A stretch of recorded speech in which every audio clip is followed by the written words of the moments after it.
Welcome back to Film-Studio-Taku-in-Japan, aka Film-Studio-Japan.com.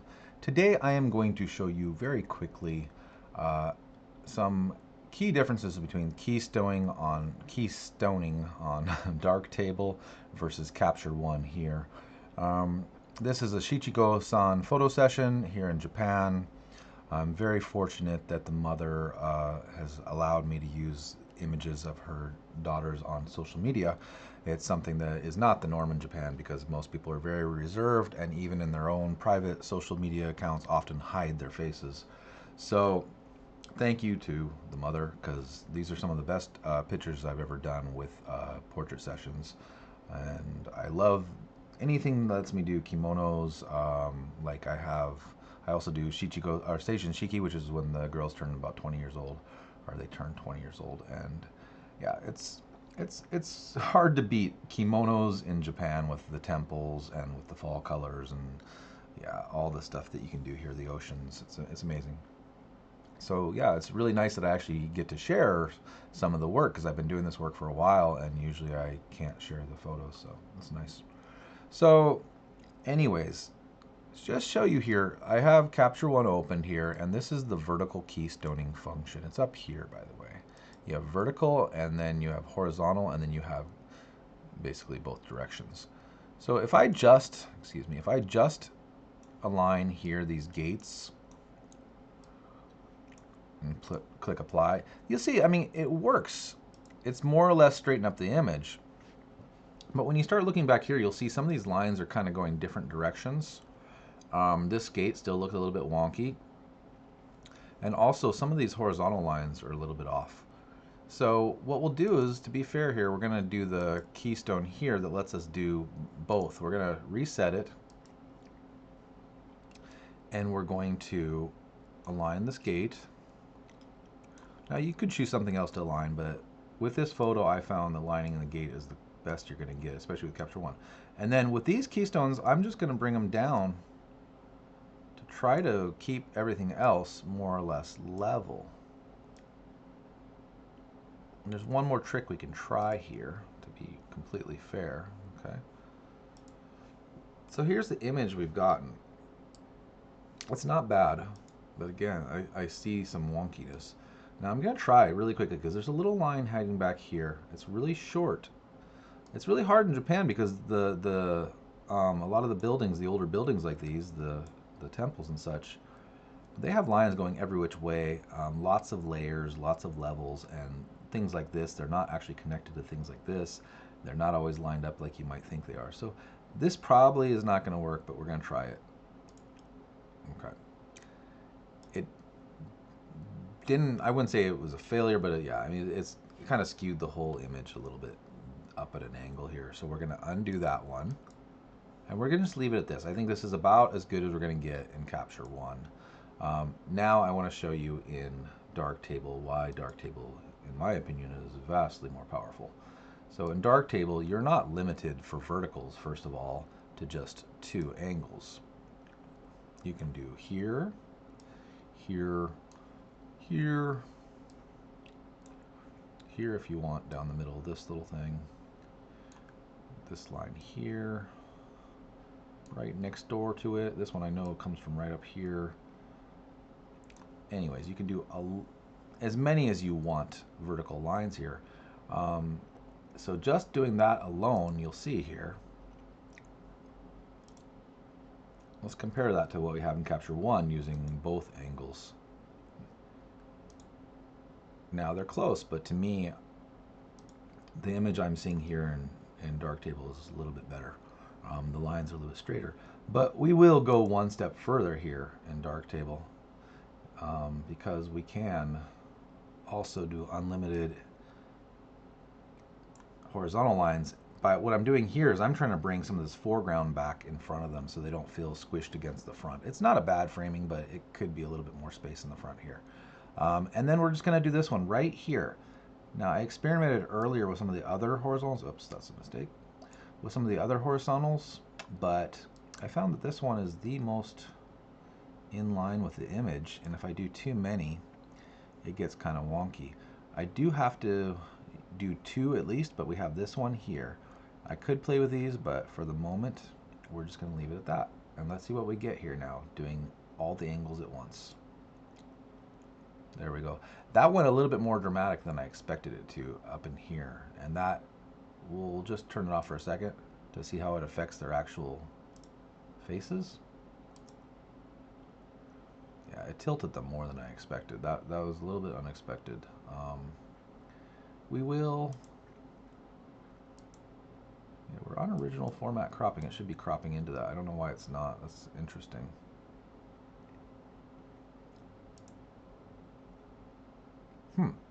Let's turn that off and back on. Nope.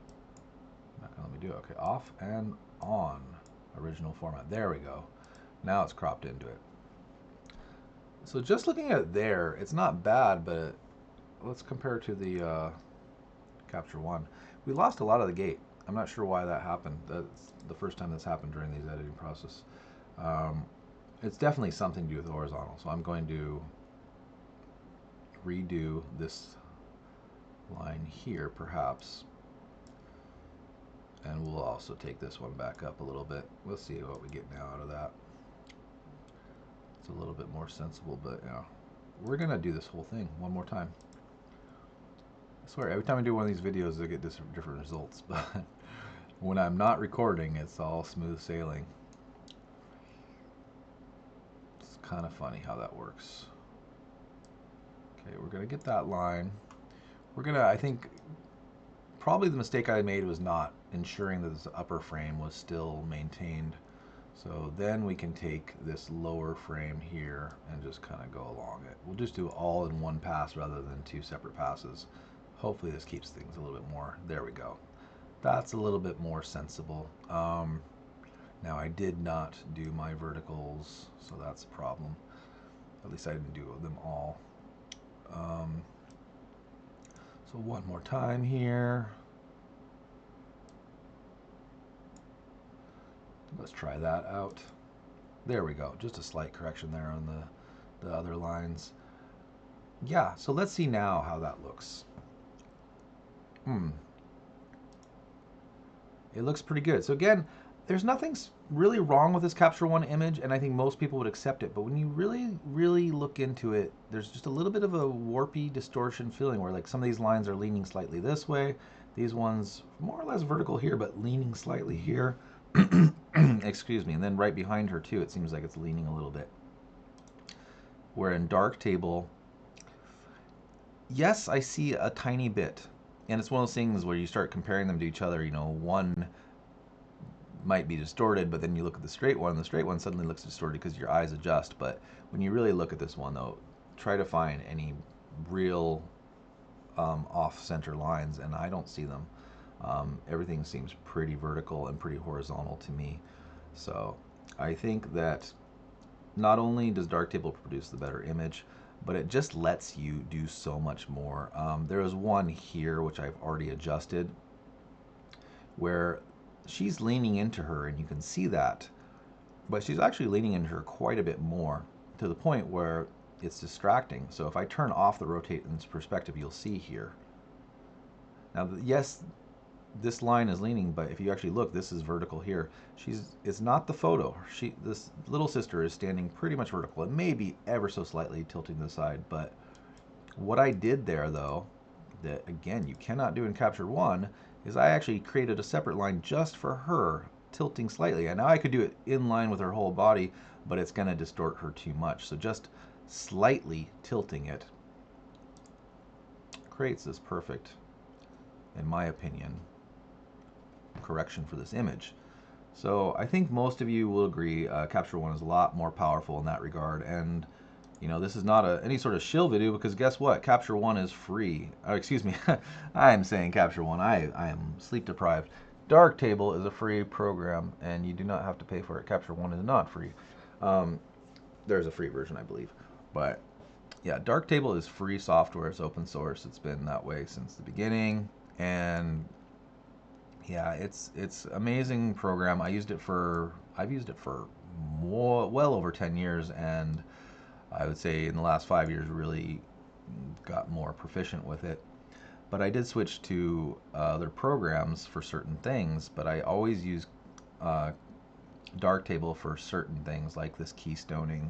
I was going to try to do it in Capture One because I was trying to get this project done because I'm making a book for her actually using these photos. Homemade DIY, if you will, book using an antique book press, which I'm also doing a video series, or at least one video is going to be kind of behind the scenes of making that book coming soon. But, you know, I was just like, this is okay, but I knew in my heart that I could do better with Darktable, and so I basically spent the day today going back and redoing a lot of photos, including this set, and I don't regret it. It's one of those things where I would have known, even if she was like very happy with the images, I would have known that it was that way. I've redone almost all these photos now. I think this one still needs to be redone, but yeah. Anyways, so that's it. A just real simple way that you can use Darktable, a free program, to really get your lines perfect. And it's one of those things where you might not think I did perfectly, but you can adjust those lines any which direction you want to. So like, there's never ending possibilities. Sometimes you think that maybe that one line is just slightly off. Guess what? You can adjust that one line. It may throw things off a little bit in a way you didn't expect, and you can adjust again. You're just not limited to those 2 or 4 points that Capture One limits you to. You have so many possibilities with Darktable when it comes to this. And you also have lens shift, vertical, horizontal, shear. It does basically the same thing as I'm doing right now, but more targeted, I guess you could say. I definitely prefer doing it the way I'm doing it, though. Yeah, it's just, what more can I say? I hope you found this video useful. Please don't forget to check out my photos at Film-Studio-Japan.com. I sell prints from sensible sizes to huge sizes and special order sizes, though not officially listed, up to 16 feet across for acrylic master prints. Check it out. I got a bunch more snow monkey pictures up this year, and I got a lot more coming. As soon as I finish this book project, this is my focus right now, but as soon as I finish this, I have got so many photos on the back burner from Nagano, from the north this winter, and I got a lot of other stuff that is on the back burner that is going to be coming on my website very, very soon. So keep an eye open and like and subscribe this video. Thanks for watching. Peace.